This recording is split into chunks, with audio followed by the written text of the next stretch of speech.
ராமலிங்காவயம்.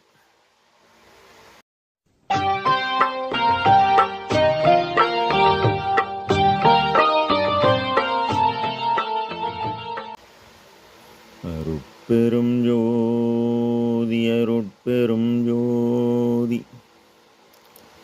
தனிப்பெரும் கருணை அருட்பெரும் ஜோதி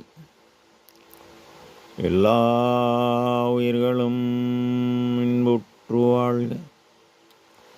வள்ளல் மலரடி வாழ்க வாழ்க. திருச்சிட்டம்பலம். அருட்பெருஞ்சுதி ஆண்டவரின் பரிபூர்ண அருளை பெற்ற அருட்பிரகாச பெருமானின் திருவடிகளை மனமொழிமையால் போற்றி பணிகின்றேன் தயவுடன். நாம் செய்த செயலின் விளைவாக இன்பதுன்ப அனுபவங்கள் யாவும் வந்து கொண்டே உள்ளது. அவ்வாறு வருகின்ற துன்பம் யாவும் பொறுத்து எல்லா உயிரும் இன்பமாக வாழ எண்ணி நாம் செயல்பட்டாலே நமக்கு ஆன்ம லாபம் கூடும்.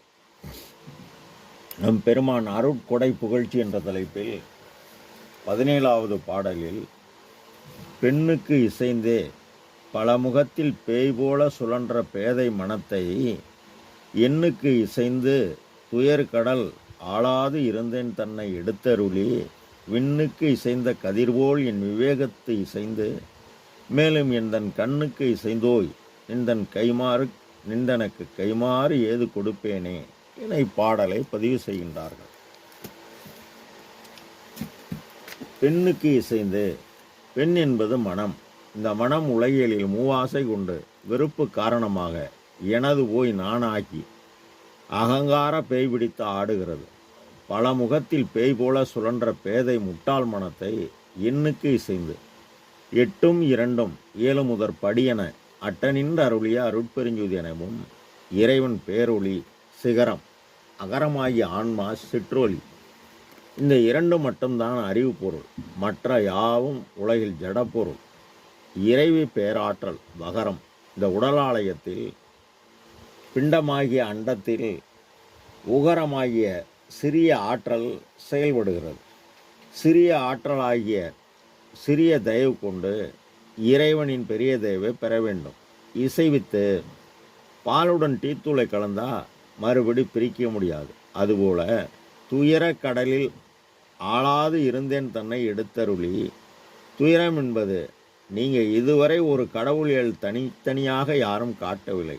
ஆனால் எல்லாம் வல்ல தனித்தலைமை பெரும்பதியாகிய அருட்பெருஞ்சுதி இறைவனே வள்ளல் பெருமானை வருவிக்க உற்று அகத்தே கருத்து புறத்தே விழித்திருந்த உலகர் அனைவரையும் சகத்தே திருத்தி சன்மார்க்க சங்கத்தை அடைவித்து இகத்தே பரத்தை பெற்று மகிழ்வதற்கென்று இறைவனை வருவிக்க உற்றேன் அருளை பெற்றேன் என்கின்றார். ஆக இறைவன் வருவிக்க உற்று அந்த அருளை பெற்று இந்த உலக மாந்தர் அந்த அருளை பெற்று பூரண இன்பமடைய எனைத்தும் துன்பிலா இயலளித்து எண்ணிய அனைத்தும் தர தயாராக அவர் உள்ளார். நாம் அந்த அருளை வாங்க நாம் தான் தயாராகணும்.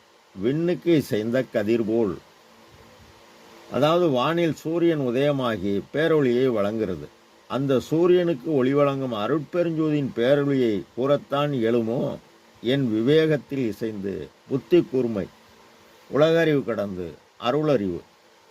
இந்த அருளை பெற ஜீவகாருண்ய ஒழுக்கமே கடவுள் வழிபாடு.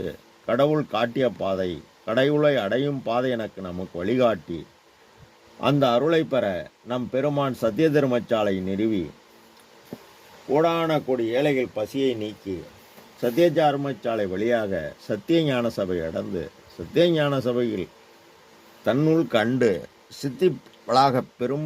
சித்திவளாக மாளிகையில் பேராற்றலை பெற்று நம்முடன் உள்ளார். கண்ணுக்கு இசைந்தோய். கண்ணிற்கு என்பது ஆன்மறிவு உள்ளது. கண் ஒரு ஜீவன் மற்றொரு ஜீவனுக்கு உதவுது. இரக்கம், தயவு, கருணை, இந்த ஒருமை உணர்வு வர வேண்டும். இந்த ஒருமை உணர்வு வந்தால்தான் தயவு வரும். கண்ணுக்கு உரிய கண்ணோட்டம் அது இல்லெனில் புண் என உணரப்படும் என்பார் திருவள்ளுவர் கடவுளார். நம் பெருமான் உயிருள் யாம் எம்முள் உயிரிவை உணர்ந்து உயிரெல்லாம் பொதுவில் உளம்பட நோக்க நீ எத்துணையும் பேதமுறாது எவ்வுயிரும் தம்முயிர் போல் எண்ணி உள்ளே எண்ணி ஒத்து உரிமையுடையவராய் ஓக்கின்றார் யாவரவர். அவர் உள்ளம்தான் எம் பெருமான் சுத்த சித்துருவாய் திருநடம் புரியும் இடமென நான் தேர்ந்தேன். அந்த வித்தகர்தம் அடிக்கேவல் புரிந்திட என் சிந்தை மிக விளைந்ததாலோ என்கின்றார். அவ்வாறு நம் பெருமான் எப்படி எவ்வுயிர் எண்ணின அப்படி அவ்வுயிருக்கு வழங்க தயாராகவும் அருட்பெருஞ்சோதி ஆண்டவர் பூரண அருளை பெற்ற அருட்பிரகாச பெருமான் உள்ளார். நாம் தான் ஜீவகாருண்யம் செய்து விளக்கத்தை கொண்டு விளக்கத்தை பெற்று ஆதியும் அந்தமில்லாதோர் அம்பலத்தாடும் ஜோதி தன்னையே நினைவீங்கள் சுகம் பெற விளைவீர்கள். நீதி கொண்டு உரைத்தேன், இது நீவிர் மேலேறும் வீதி, மற்ற வீதியில் கீழ்ச்செல்வி வீதி என்கின்றார். ஆக நம் பெருமான் கூறியபடி செயல்பட வேண்டும், ஆற்றலை பெற வேண்டும், ஆற்றலிலிருந்து இன்பத்தை பெற வேண்டும். செயல்படுவோம், இன்பத்தை பெறுவோம். ராமலிங்கா அபயம். திருச்சிற்றம்பலம்.